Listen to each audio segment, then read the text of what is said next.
Yo, what's up? Oh, look. Okay, so what's up, guys? Welcome back to the podcast. And, okay, today we're going to be reviewing today's USHL game. We're going to be reviewing yesterday's NHL games, all of them, even the games that I reviewed yesterday. And make predictions. Actually, all the games are either on all the games are either on or over. And before I even switch over to the NHL or today's games when I'm there, I'm gonna go on my phone and I'm gonna switch over here. This, and then I'm gonna go over my predictions. See, 21 hours ago, as you can see, this was made yesterday, last night. So you know I'm not cheating. I'm pretty positive I got a lot of them wrong too. So if I was cheating, I'd be really bad at cheating. Anyways, so yeah, I wrote like a lot on the Saints weekend preview. I'm just gonna go over the Big Fun Saints and Fargo Force. It was the only game today that was on. So yeah, this is a review, a preview before the game happened. I already have it written down, so you might as well go over it before we talk about the game and review it. Dubuque travels to Fargo for the first road game of the 2024-2025 USHL season. This is a rematch of last year's Clark Cup Finals. Saints look to defeat the team that ended the season short last year. Fargo's leading scorers are Sam Lorella, 6, Reed Davatilla, 4, and Eero Butila at 3. Their leading goal scorer is Reed Davatilla, 3. Their leading assist getter is Sam Lorella, all 6 of his points. The best goalie, the only goalie to play a game so far this year, is Alan Landak. With a 2.18 goals against average and a 9.11 save percentage. Fargo is 2-2-0-1 with 12 goals for and 13 goals against with 5 points, and they are the 5 seed in the East Western Conference.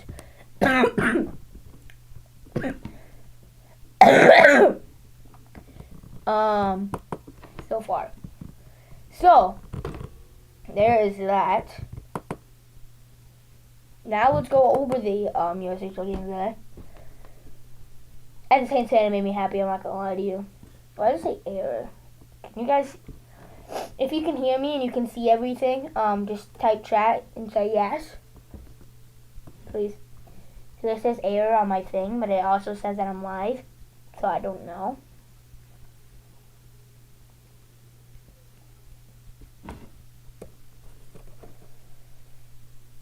Okay. So, Colin Frank opens the scoring 1 minute and 46 seconds in the first period. Yeah, Colin Frank opens the scoring. And Lucas Van Fleet adds on to it on the power play. I believe it was on the power play. The Saints won 7-4. They were 1 for 4 in the power play, and the Fargo Force 0 for 2 in the power play. The shots are 35-20 in favor of Fargo. Okay, thank you for the confirmation. Lucas Van Fleet on the power play. He goes curl and drag, toe drag, if you will, and snipes it over Landock, his glove. Hold up. Okay. Anyways. And 3:46. Wait, I'm so confused. Why do they have it like that? It's 11:45 into the first period, not too long after Van Fleet's goal, 40 seconds after Van Fleet's goal. Saints gets one back for the Fargo Force. 2-1 Saints lead going into the second period. Michael Barron gets a goal, 3:46 in the second period. His fourth goal in his past 3 games for the Saints. And then 11 minutes and 11 seconds in the second period, Ekman gets a goal. 13 minutes and 22 seconds in the second period, Frank gets another one. And Cesar gets one, 16:48 into the second period. Actually, no. Zimmerman gets one, 5:02 into the second period. That was before Ekman's goal. Ekman and Frank get one. And then Cesar get another one for the Force, 16:18 in the second period. Heikki Bruhainen goal for the Saints, 17:54 in the second period under the delay penalty. Lucas Van Fleet gets a second of the night, 6:04 in the third period. 10:51 in the third period, the Fargo Force get one back. Another one back. Saints hold on. They beat the Force 7-4. They score like 6 goals on the Fargo's best goalie. He was one of the best goalies in the league. He scored 6 goals on him before he got pulled, and he scored another one in the backup. Saints played really, really good. That game, I'm telling you, the Saints are a force to be reckoned with this season. And they're going to come back tomorrow to play the Sioux Falls Stampede. So that is that. Here's yesterday's games. I'm going to review these real quick. Oh, these games are crazy. I was only like 1 for 5 yesterday in the predictions, and the only game I got right was the Rangers. So let's just say I wasn't very accurate. Oh, stretch. Doubt about these games. This is loading here.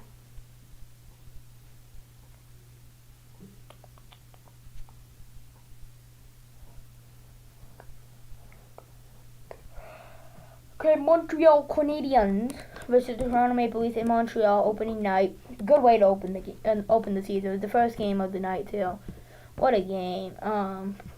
One of, if not the biggest rivalry in NHL. One of the biggest rivalries in the NHL. 48 save shutout for Mambo. Ridiculous game by Samuel Mambo. Canadians defeat the Maple Leafs 1-0. The shots are 27-48 in favor of the Maple Leafs. The only goal came by Cole Caulfield. Kirby Doc down low, Slavkowski, a quick cross crease to Cole Caulfield. He bots on the one-timer. He changes number to 13 in honor of Johnny Gaudreau. He scores the one and only goal for Canadians. What a goal! That was such a cool goal to watch. Caulfield, after he changes number, he scores a goal. Then before the end of the first period, what a goal for Cole Caulfield. And that's the only goal. So the shots were 48-27 in favor of the Maple Leafs, 66.7% with the face-off percentage for the Leafs, and 33.3% for the Canadians. Canadians are 20% on the power play, 1 for 5, and the Maple Leafs are 0 for 4 on the power play. Maple Leafs had 10 penalty minutes, and the Canadians had 8. They both had 20 hits. Canadians had 25 block shots compared to the Maple Leafs only 15. Canadians had 1 more giveaway. They had 14, and the Maple Leafs only had 13. And the Canadians also had 1 more takeaway. They had 5, and the Leafs had 4. Takeaways from this game. Now I was going to take away the last one. Maple Leafs played a good game. They really were not. They didn't shoot themselves in the foot. They played a phenomenal game. Samuel Mambo just came out and stopped 48 shots. He stopped every single one of his 48 shots that he faced, and he literally. It's just mind-boggling. It's like I can't put into words how impressive that is. Me just saying it doesn't put into perspective of how impressive that is. 48 save shutouts. Samuel Mambo shut the door on the Maple Leafs. Maple Leafs played phenomenal.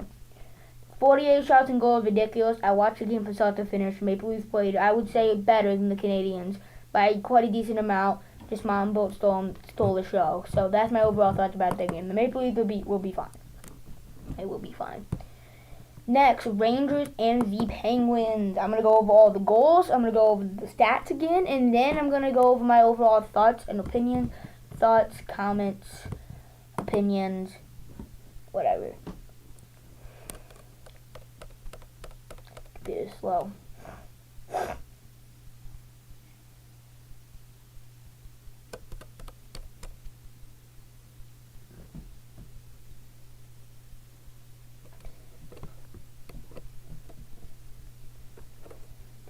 The Rangers blanked the Penguins 6-0 and just to 40-31 in favor of the Rangers.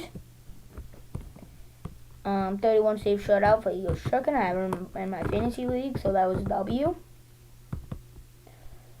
First period, 2 minutes and 24 seconds in the first period. Sam Carrick gets a goal assisted by Jacob Trouba and Brodzinski. And then Alexis Lafreniere, 17:23 into the first period, gets a goal assisted by Temi Panarin, 2-0 Rangers.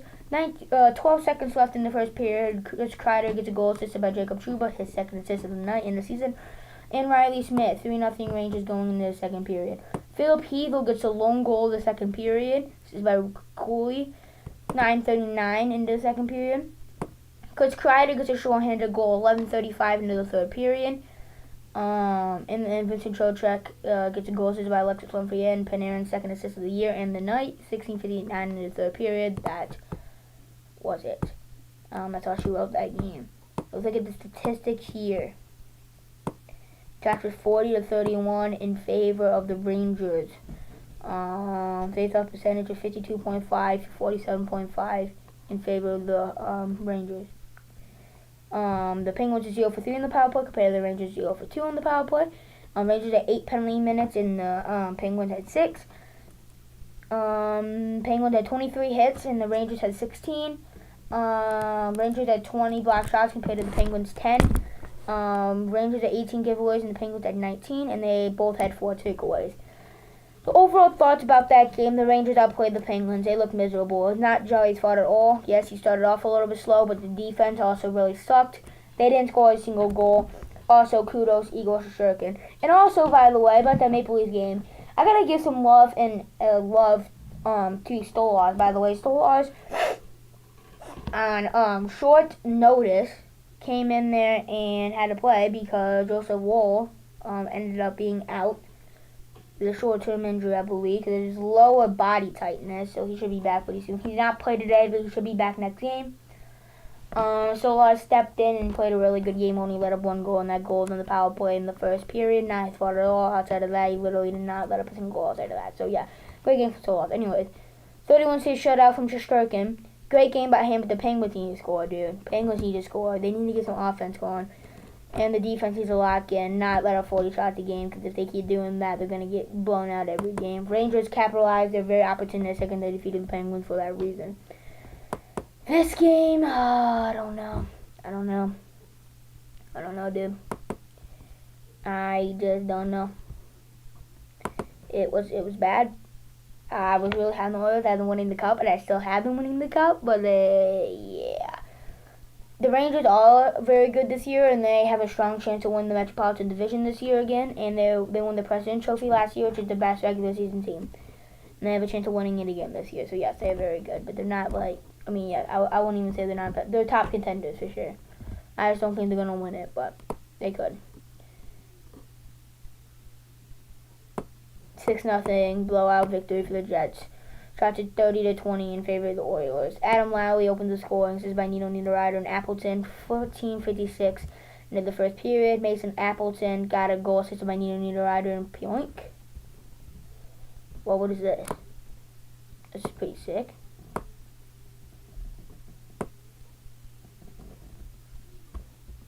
See a puck down low in front. A big goal. 2-0 Winnipeg. What is he doing? I didn't tell it to do that.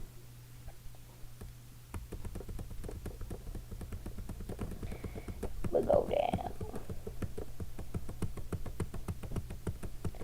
2-0 Jets going into the second period. Rasmus Kerper is by Jack Morrissey and Barron. And Dylan Sandberg assisted by Appleton, his second assist of the night, and Lowry. Both for the Jets, 4-0 Jets. And then power play goal from Kyle Connor, assisted by Josh Morrissey, his second assist of the year and the night. And Scheifele, 9:33 into the second period, 5-0 Jets lead going into the third period. Mark Scheifele gets a power play goal, assisted by Ehlers and Velarde. 14:56 into the third period, 6-0 Oilers get shut out. Good game from Hellebuck. 30 save shutout, another shutout, a lot of shutouts. McDavid, Crosby, and Austin Matthews all got shut out yesterday. That's kind of crazy. Vezina, the defending Vezina trophy winner from last season, Connor Hellebuck, showed why he won the Vezina. Very good game. Skinner did not have a good game. The first couple goals were not, two of those goals maybe, were not Skinner's fault, but most of them were definitely Skinner's fault. And he up 6 goals and 20 shots. I know he got pulled, so I don't know if he let up 4 goals, 5 goals, 4 or 5 goals. I don't know. I think he let up 5 goals. I think he let up 5 goals on even less than 20 shots. The Oilers still had 10 more shots. They had better face-off percentage. They went 0 for 1 in the power play compared to the Jets went 2 for 3. They had 6 penalty minutes, and the Jets only had 2. They had 6 more hits, but they had 21 less block shots. They had half of the giveaways and 2 more takeaways. So overall, I'm gonna say this: the Oilers played better this game. I know, it's gonna be crazy. But statistically, if you clearly look at the stats, the Orioles ended up playing better. Just Skinner blew it. Skinner played terrible that game. I think he will bounce back and still end up being a good goalie, but that game was bad. Hopefully he just shakes it off and just gets rid of the shivers and just comes back better next game, because that was bad. Obliterated. He literally got pulled. What game do we want to talk about first? Let's talk about the Avalanche game first. This game had 12 goals in it. That's ridiculous. Both of these last games, wild in their own way.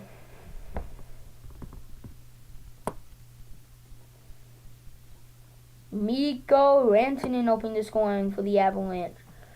10:48 into the first period, assisted by McKinnon and Devon Taves. 1-0 Avalanche leads.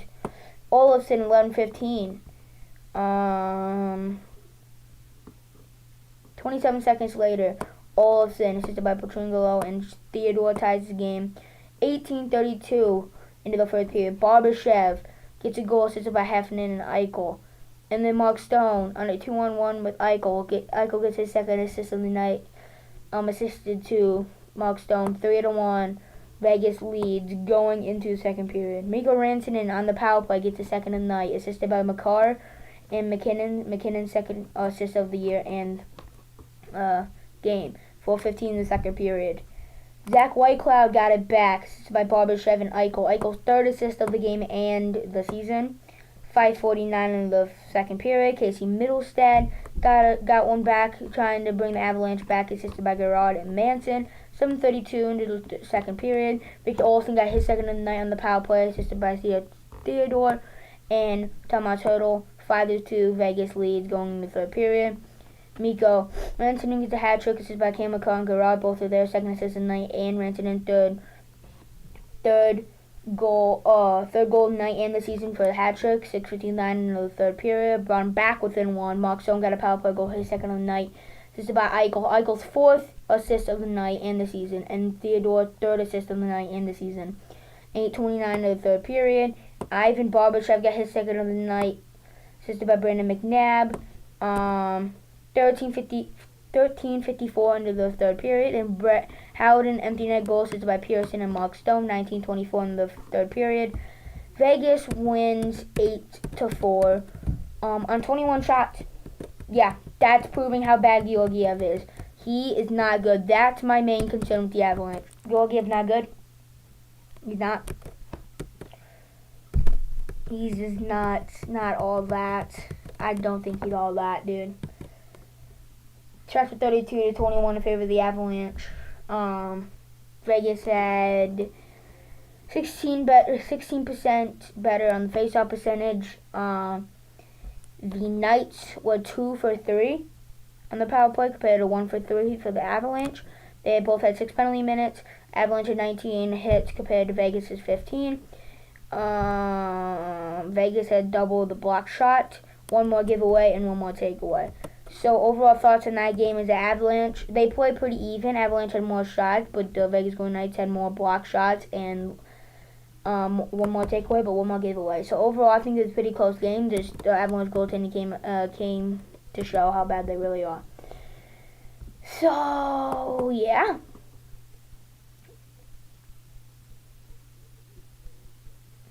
So what we're going to do is I'm going to go over this game. I'm going to make my prediction for today's game, and then I'm going to go over those games in the fully over tomorrow for tomorrow's podcast episode, and that's the plan. But before we do that, we got to go over this game first. Canucks and the Flames. What a game. What a game. I fell asleep when it was like 4-1, and Canucks, I'm like, they're winning. I woke up, and I saw that the Flames won. I'm like, how? How did they come back and win that? I mean, I don't think I fell asleep when it was 4-1, but last time I checked, it was 4-1. I think it was like 4-3 probably when I fell asleep. But anyways, power play goal from Daniel Sprung, assisted by Phil Peronic and Heenan. 9:40 into the first period. Brock Besser got another one also on the power play, assisted by Jake DeBrusk and Lars Pedersen. 11:48 into the first period. Connor Garland got another one, assisted by Nils Hoglander and Atu Ratu. 12-16 in the first period. Anthony Mantha got one back unassisted short-handed, 15-49 in the first period. Brock Besser got it right back, 4-1 Vancouver leads. Brock Besser's second goal of the night and the season, 7-18 in the first period. The only goal in the second period scored by Rasmus Anderson, assisted by Nazem Kadri and Andrei Kuzmenko. 4-2 Canucks lead going in the second period.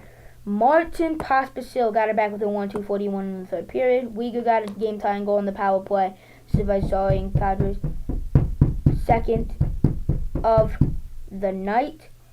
Kadri's second assist of the night, specifically. Tied at 4 apiece. And then Huberdeau got the go-ahead goals. This is by Potkel and Bean. 10:40 into the third period. Miller, Hughes got a blocked empty net shot. He gave it down to Miller, and he ripped a slap shot. 18:23 into the third period to tie the game. All that just to get 1 point because Connor Zary, assisted by Pospisil and Anderson, got the overtime winner. 1:33 into the third period into overtime. And the Flames come back from a 4-1 deficit and shock the Canucks. They shocked me too. So yeah, I'm gonna go down and go over my prediction for today's games. I'm gonna go back tomorrow, go over the predictions again, and then just talk about it. See if I was right. I have the Stars defeating Nashville. It was Otter versus Wedgwood, and I just think they're gonna defeat them today because Nashville's chemistry is not fully on. Boston v. Montreal, it's Premu versus Swayman, so I think goaltending situation and defense is going heavily favored to Boston. I think the offense is just as good as Montreal, especially without Lane. So I have Boston defeating the Canadiens. I have Florida defeating Ottawa. I just like Florida teams overall better than Ottawa. The Devils defeating the Maple Leafs because Maple Leafs rookie this is the first game compared to Jacob Markstrom, and they're on a heater, so I just have the Devils winning. Islanders defeating the Hockey Club. The Hockey Club just won 2 days ago, and this is the Islanders' first game. It's in New York. I just think they have the edge, and they're going to win. Red Wings defeat the Penguins. I just think the Penguins are really mid, and I said that way before the season started, and I think the Red Wings are way better. The Wild defeating the Blue Jackets. I just don't think the Blue Jackets are very good, and I think the Wild just kind of win there. And I have the Blues defeating the Sharks, so I think the Blues are just a better team than the Sharks. So, yeah, that's going to do for today's podcast episode. I will see you guys tomorrow for episode 11 of season 5. Peace.